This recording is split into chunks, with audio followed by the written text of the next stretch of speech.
Hello and welcome to Dawn Electric. Today you find me in Santa Ana, California at Rove Charging, one of California's newest, biggest, and most inclusive electric car charging stations. Imagine a world where you can charge at one of 40 DC fast chargers, get your car washed, take your dog to go pee and poop, grab a fresh snack, and kick your feet up in a lounge. Yeah, you can do all of that and more here at Rove Charging. So stick with me for the next few minutes as I plug in and give you a tour of this all-inclusive resort of a charging station. The first thing you'll need to charge at Rove is to download the free Rove Charging app. When you open the app, you're going to be brought to a charging session screen. And to plug in and start the charge, it's really simple. You don't need to know the post number or the handle number, because the main way that they want you to start your charge is to scan a QR code that's located on the handle itself. Now, note here on the bottom, you can pair your charger manually, which actually does require you to know the number of the charger, but those numbers are actually really well marked on the charger, unlike some other charger stations. Today, I'm gonna use the QR code to scan in order to start the charge. So let's do that. So if I tap scan QR code, I'm going to be brought to this window. Now I'm going to step outside and attempt to plug in. So here's the charger itself. It's an ABB unit. You can see the charger numbered handles 17 and 18, and there are the CCS handles 17 and 18. Here are the QR codes that are located above the handles. This is a 180 kilowatt charger, so this will easily be able to make my car reach its max charge rate of 135 kilowatts, and I should be able to do that at the state of charge that I'm at, which I believe is 21%. So let's try to scan these QR codes and plug in. I'm gonna try to scan plug 18. So here we go, let's try to scan this thing. On the move, it says, and it has located that handle, number 17. So now it wants us to plug in. So let's do that. And I'm gonna open up my port first to prepare for plugging in. So I'm gonna take plug number 17, and I'm not gonna lie, it's kind of a hard pull here. You really have to pull on the cord in order to plug it in. I'm gonna have to put my phone in to finish plugging in. So we are in, but I will tell you that that cable, while it can be pulled, it's a little bit of a hard pull here. I probably could have parked a little bit better, but it did snap in really easy and it had a really strong click. Now, my port light is blinking white, so that means it's thinking. The screen on the charger currently says, use your phone to authenticate at this charger. So let's see what my phone is saying. So back in the app, it says plug in. So let's tap refresh and see what's going on here. There it goes. So now it says check. So it looks like we're connected, we're ready to start the charge. Note here at the top, it says it's 58 cents per kilowatt hour. And right above that, it says, indeed, the max power of this charger is 180 kilowatt. If I tap continue, it'll bring me to my Apple Pay window. So we're gonna double click to pay there. And it is on the move. So now it says powering up. Ooh, I just heard the contactors go off. That was a pretty violent contactor initiation. Okay, so we've registered on the app here. It is correctly reading my state of charge of 22%. I want to charge to 80%. We are currently charging at a speed of 116 kilowatts. That's okay. I've had better at this state of charge, but we're going to be okay with that for this time. Here's what the LCD screen on the charger itself looks like as you're charging. Currently at a state of charge of 26%, charging at a speed of 113 kilowatts. There's how much money I've been charged. $2.38 so far, charging duration, 2 minutes and 40 seconds, and total energy provided, 4.2 kilowatt hours. Now if I tap on this emblem here, it looks like it's not a touch screen, but you can end your charge on this screen by tapping end charge. So that's good to know, I guess. So just to hop in my car to see where we're at a state of charge of 29% already, charging at 110 kilowatts, and my car is estimating that we have about 30 minutes left to get to 80%. So I'm pretty happy with that. If you look around outside, you're going to see Tesla technicians doing alterations, updates to those V4 Tesla Superchargers, which are right across from me. What you'll also notice is that the roof is solar paneled, which means that to some extent, the energy being provided is being done so through solar, which is great. They're really trying to reduce their carbon footprint. And then over here, you'll see ABB employees doing updates to the cables, apparently. I just talked to the manager of Rove. He said that these ABB technicians are here changing out the cables, updating the cables on these chargers, which is an interesting thing because these chargers are very new, and they just had the grand opening for this Rove charger station 2 days ago. But honestly, it's kind of refreshing to see that they're doing constant work on this station already, trying to update it, trying to make it better, because as a non-Tesla owner, I'm not used to that. I'm used to things just kind of festering and getting worse and never getting better. Now, as I step outside, you'll see these ABB 180 kilowatt units all lined up here. There are 9 of them. And then at the very end there of this line, you're going to see 2 350 kilowatt chargers, which would be capable of charging your Ioniq 5s, your Lucids, to their max rate. But we don't need that in an ID4. Toward the end here, you're going to see a CHAdeMO on this ABB unit on number 5.6. Number 5.6, there's your CHAdeMO right there. And here's one of the 350s. Another one of the 350s. And then an interesting thing here, they've got a handicap only slot, handicap accessible.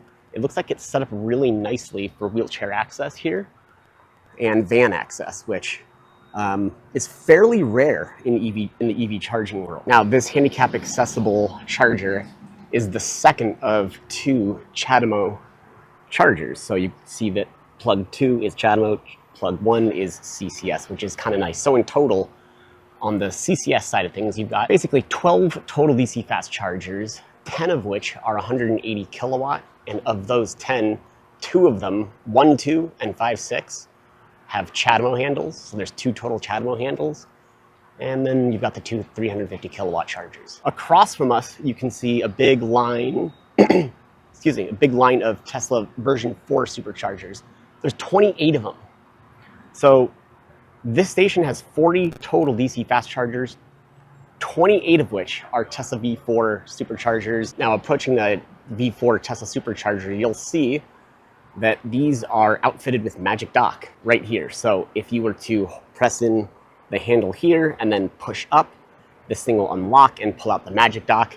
So the really cool thing about this station is that anybody can charge using these Tesla superchargers, unless you're CHAdeMO, of course. Okay, real quick, this video isn't explicitly about Tesla Magic Dock, but if you do want to learn more about what the Magic Dock is and what it enables, I'm going to post a link to the video that I made about Magic Dock in the description box below. Now, the one thing about these Magic Dock superchargers is that they are not enabled right now. I just talked to the manager, and he said that the Magic Dock was causing software issues on Tesla's end that caused Tesla to have to go in and disable these Magic Docks.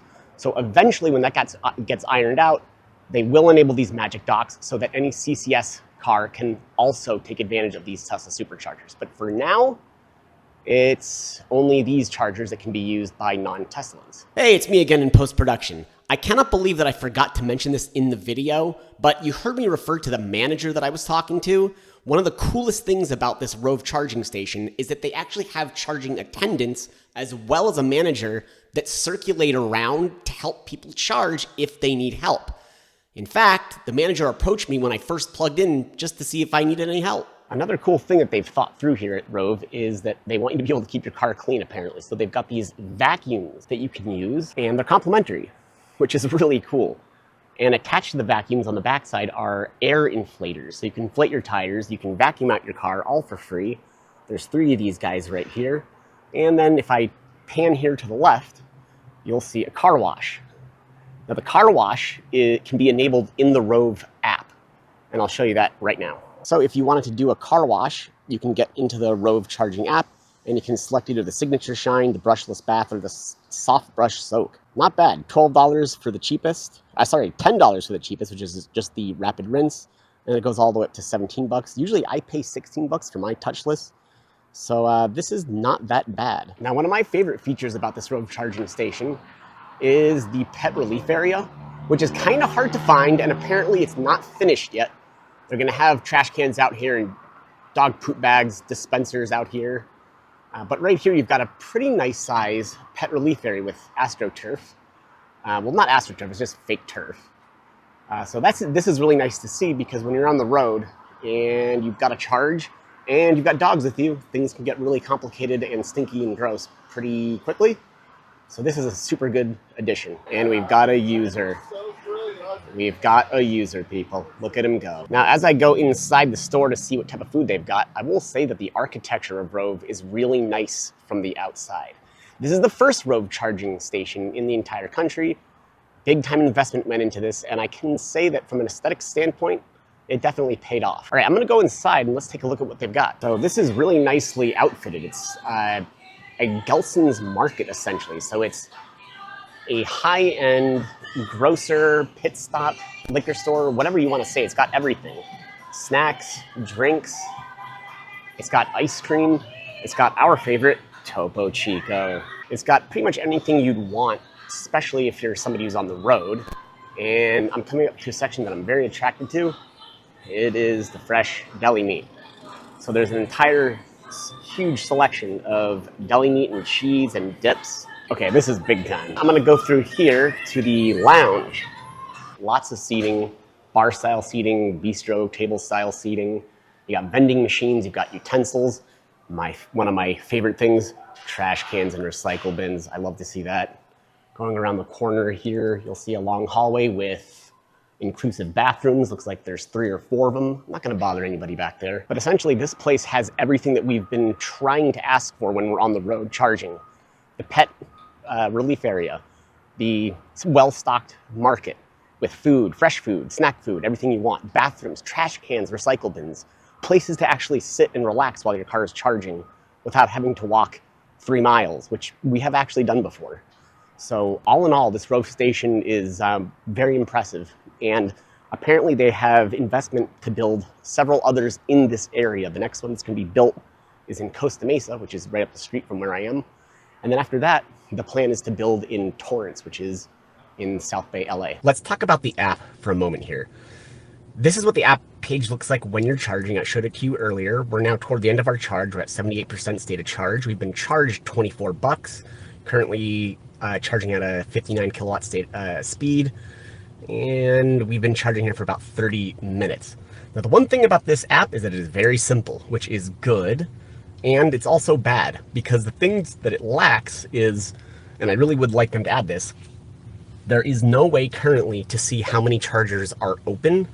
There is no way to see how busy the station is. There's no way to see which chargers are offline or not working. And that's the one thing that I wish that this app did, because as I pulled up today, I didn't know what to expect. I had no idea if all the chargers were in use. I didn't know if half were in use. I didn't know if any were offline. I didn't know if I'd have to wait in line for a charger.